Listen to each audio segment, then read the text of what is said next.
ایران جیسے تہذیبی اور تاریخی اعتبار سے یکجان ملک کو نسلی بنیادوں پر تقسیم کرنے کی کوششوں کو جمہوریت کا لبادہ پہنا کر فروغ دے رہے ہیں۔ یہ تحریر ایک مکمل اور مدلل جواب ہے جو نہ صرف مری کے تجویز کردہ منصوبے کی خامیوں کو بے نقاب کرتی ہے۔ ایران ایک ایسا ملک ہے جس کی تہذیبی اور ثقافتی بنیادیں اخمینی سلطنت، اکیمنیٹ امپائر سے لے کر صفوی اور قاجاریہ ادوار تک پھیلی ہوئی ہے۔ اس کا مقصد ایران کو کمزور کرنا اور اسے اندرونی خلفشار کا شکار بنانا ہے، اس لیے انہوں نے میمری جیسے اسرائیلی مفادات کے محافظ ادارے کو چنا۔ یہی امر ان کے اصل ایجنڈے کو بے نقاب کرتا ہے۔ مری کی جمہوری عبوری کونسل اور اقوام کی مساوی نمائندگی پر مبنی تجویز بظاہر پرکشش لگتی ہے، لیکن حقیقت میں یہ یوگوسلاویہ کی طرز پر ایران کی بلکانائزیشن کی ایک خطرناک کوشش ہے۔ یوگوسلاویہ کے بکھرنے کے بعد کروشیائی، سرب اور بوسنیائی تنازعات میں لاکھوں جانیں ضائع ہوئیں۔ ہیربیار مری صرف ایران کے خلاف سرگرم نہیں بلکہ ان کا گریٹر بلوچستان کا خواب پاکستان اور افغانستان کو بھی نشانہ بناتا ہے۔ یہ ایک ایسا خواب ہے جسے بھارتی خفیہ ایجنسی را اور اسرائیلی ایجنسی موساد عرصے سے مالی اور نظریاتی حمایت دے رہے ہیں۔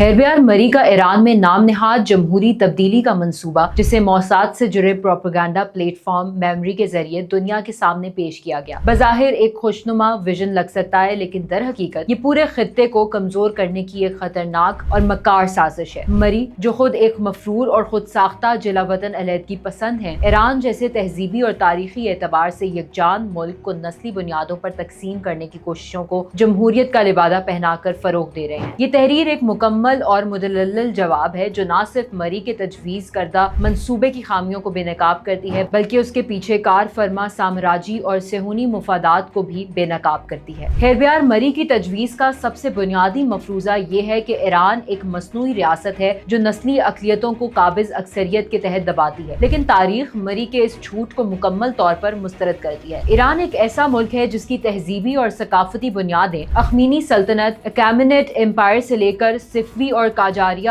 ادوار تک پھیلی ہوئی ہے۔ ایران کی سرزمین پر بسنے والے کرد، بلوچ، آذری، لور، عرب اور دیگر اقوام نے نہ صرف اس ریاست کی تعمیر میں اپنا حصہ ڈالا بلکہ صدیوں سے باہمی شراکت داری اور اندرونی ارتقاء کے اصول پر زندگی گزاری۔ ایران کی موجودہ سرحدیں کوئی نوآبادیاتی میراث نہیں بلکہ ہزاروں سال کی تمدنی اور تہذیبی ارتقاء کا نتیجہ ہے۔ یہ ایک ملی موزائک ہے جہاں مختلف نسلیں اور زبانیں ایک مشترکہ ایرانی شناخت کے تحت جڑی ہوئی ہیں۔ مری جیسے لوگ اس تہذیبی امتزاج کو نظر انداز کر کے اسے صرف ایک مصنوعی جغرافیہ قرار دیتے ہیں تاکہ علیحدگی پسند نظریے کو جواز فراہم کیا جا سکے۔ ہیربیار مری کی تحریر کا شائع کرنے والا platform MEMRI Middle East Media Research Institute کوئی غیر جانبدار ادارہ نہیں بلکہ اسرائیلی خفیہ ایجنسی موساد سے وابستہ ایک پرانا پروپیگنڈا نیٹ ورک ہے جس کا بنیادی ہدف مسلم اکثریتی ممالک کو بدنام کرنا ہے۔ میمری اکثر عربی، فارسی اور اردو بیانات کو توڑ مروڑ کر سیاق و سباق سے ہٹ کر پیش کرتا ہے تاکہ مغربی اور اسرائیلی مفادات کو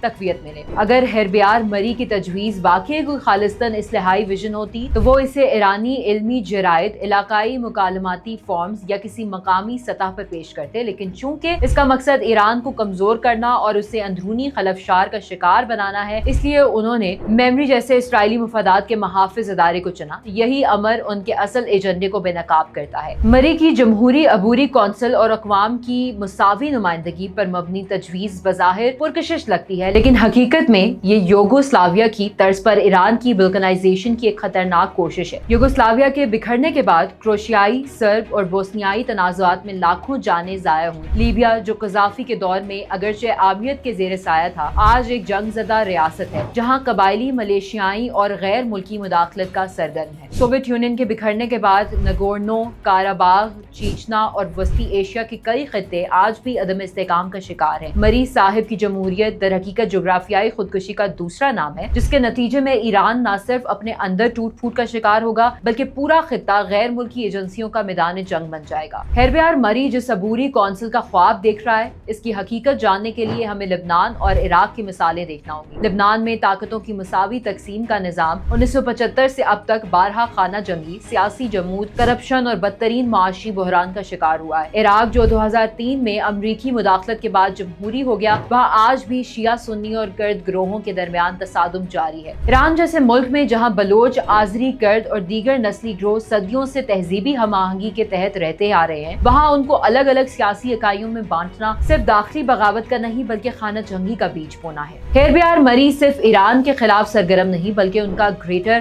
بلوچستان کا خواب پاکستان اور افغانستان کو بھی نشانہ بناتا ہے۔ یہ ایک ایسا خواب ہے جسے بھارتی خفیہ ایجنسی را اور اسرائیلی ایجنسی موساد عرصے سے مالی اور نظریاتی حمایت دے رہے ہیں۔ مری صاحب کے قریبی روابط بھارتی صحافیوں، امریکی تھنک ٹینکس اور موساد کے پروردہ اداروں سے پہلے ہی دنیا کے سامنے آ چکے ہیں۔ گریٹر بلوچستان کا مطلب یہ ہے کہ ایران، پاکستان اور افغانستان تینوں ممالک اپنے اپنے خطے کھو دیں، جس کا نتیجہ وسطی اور جنوبی ایشیا میں ایک نیا خانہ جنگی کا دور ہوگا۔ کیا کوئی عقل مند شخص ایسے منصوبے کو جمہوریت کہہ سکتا ہے؟ کوئی انکار نہیں کر سکتا کہ ایران میں بلوچ، کرد، عرب اور دیگر نسلی اقلیتوں کو بعض علاقوں میں محرومیوں کا سامنا ہے، لیکن ان مسائل کا حل علیحدگی یا غیر ملکی مداخلت نہیں بلکہ سیاسی اصلاحات، وسائل کی منصفانہ تقسیم اور تہذیبی حقوق کے تحفظ سے ممکن ہے۔ وفاقی ڈھانچہ جیسے کہ ہندوستان یا کینیڈا جیسے ممالک میں نظر آتا ہے ایک عملی اور پائیدار حل ہے۔ ایران میں پہلے ہی صوبائی انتخابات، مقامی گورننس اور ثقافتی اداروں کی موجودگی ہے جنہیں مزید فعال اور شفاف بنایا جا سکتا ہے۔ مری جیسے افراد ان جائز مسائل کو اپنی علیحدگی پسند ایجنڈے کے لیے استعمال کرتے ہیں، نہ کہ ان کے حل کے لیے آواز بلند کرتے ہیں۔ اگر ایران میں حقیقی جمہوریت لانی ہے تو اس کا راستہ بیرونی جمہوری انجینئرنگ سے نہیں بلکہ اندرونی عوامی شعور، سیاسی اصلاحات اور شفافیت سے ہوگا۔ ایران کی سوسائٹی میں سیاسی مباحثے کی فضا موجود ہے، طالب علم، اساتذہ، مذہبی دانشور اور مقامی نمائندہ، لیکن وہ یہ تبدیلی اپنے ملک کے اندر سے چاہتے ہیں، نہ کہ لندن یا تل ابیب سے بھیجے گئے منصوبوں کے تحت۔ جمہوری ارتقاء ایک تدریجی عمل ہے جو کسی قوم کی تہذیبی روح اور تاریخی تجربات سے جڑا ہوتا ہے۔ مری جیسے لوگ اس قدرتی عمل کو مختصر اور مصنوعی راستے سے ہائی جیک کرنا چاہتے ہیں تاکہ عالمی طاقتوں کے لیے ایک نیا شطرنج کا میدان تیار ہو۔ مری جیسے خود ساختہ رہنماؤں سے نجات۔ بطور ایک بلوچ میں اس بات پر فخر کرتی ہوں کہ ہم ایک غیرت مند، باشعور اور تہذیب یافتہ قوم۔ ہمارا ماضی قلات، گوادر، مکران اور زاہدان سے جڑا ہوا ہے۔ ہم نے صدیوں سے ایرانی اور پاکستانی ریاستوں کے ساتھ مل کر ترقی اور تہذیبی ہم آہنگی میں کردار ادا کیا ہے۔ مری جیسے افراد جنہوں نے قوم کے نام پر باہر کی ایجنسیوں سے فنڈ لے کر ذاتی مفادات کا کھیل کھیلا، نہ صرف بلوچ قوم کو بدنام کر رہے ہیں بلکہ ہمیں ایک پراکسی جنگ کا ایندھن بنانے کی کوشش کر رہے ہیں۔ آج بلوچ نوجوان تعلیم حاصل کر رہے ہیں، انجینئرز بن رہے ہیں، ڈاکٹر، ادیب اور افسر بن رہے ہیں۔ ہم ترقی چاہتے ہیں، امن چاہتے ہیں، شناخت چاہتے ہیں، لیکن یہ سب ایک متحد ایران اور پاکستان کے دائرے میں ممکن ہے، نہ کہ گریٹر بلوچستان جیسے شوشوں کے ذریعے۔ ہیربیار مری کی تجویز نہ صرف ناقابل عمل ہے بلکہ تباہ کن ہے۔ یہ نہ صرف ایران کی جغرافیائی وحدت کے خلاف ہے بلکہ پورے خطے میں عدم استحکام کا پیش خیمہ بن سکتی ہے۔ میمری جیسے ادارے، موساد جیسے نیٹ ورکس اور مری جیسے کچھ پتلی رہنما صرف اپنے آقاؤں کے اشاروں پر کھیل رہے ہیں۔ ان کے پاس ایرانی عوام کے لیے نہ کوئی ہمدردی ہے، نہ فہم۔ ایران کا مستقبل ایرانی عوام کے ہاتھ میں ہے جو صدیوں سے اپنے تہذیب، زبان، مذہب اور جغرافیہ کے تحت متحد رہے ہیں۔ جہاں اصلاحات درکار ہیں وہاں خود ایرانی دانشور، نوجوان اور سیاسی نمائندے آواز بلند کر رہے ہیں۔ باہر کے لوگوں کو صرف ایک کام کرنا چاہیے، خاموشی اختیار کرنا۔ ترقی اور وحدت کے ساتھ خود ساختہ بیرونی ایجنڈوں سے آزاد ہمارا نصب العین ہے۔